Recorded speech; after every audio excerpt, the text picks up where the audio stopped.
1, 2, 3. We read the directions.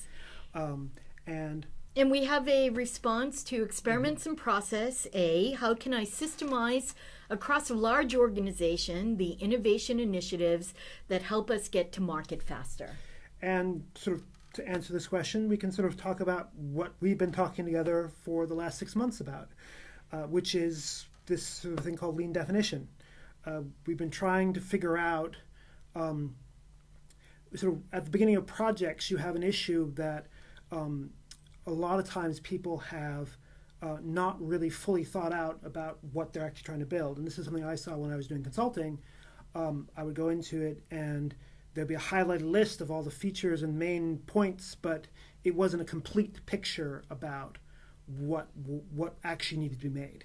And you need to have that picture if you're building hardware, yes, as Malcolm does, as well as if you're building software or Internet of Things, which is hardware and software. You really have to know what it is you're building before you start building. And this, we started talking about, this is a huge problem and that we needed to bridge the gap.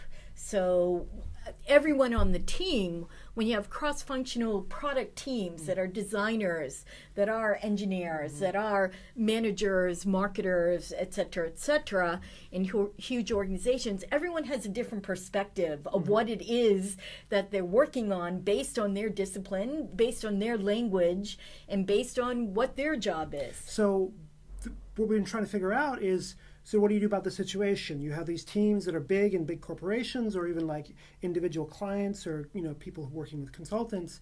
And how do you get a sort of coherent definition before you actually even start building it, like starting implementing code or hardware or anything like that?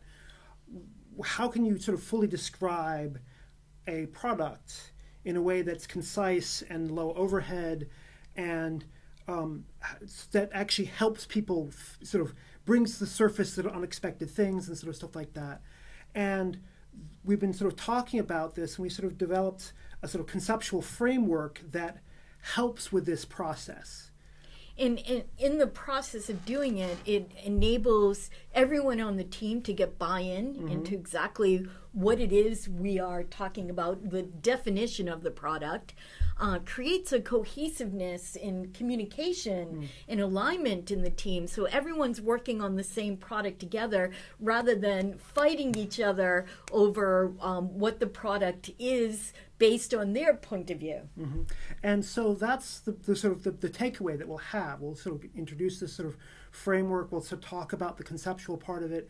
And then we're very interested in sort of seeing how this plays out in different domains, and seeing what new sort of parts that can be added into it. So this is sort of, there's this moment at the beginning of projects, after you've done need finding, after you've done market validation, but before you start implementing it, that you have to define what you're going to make. It's sort of, there's this moment there, and that's what we're going to talk about in the talk.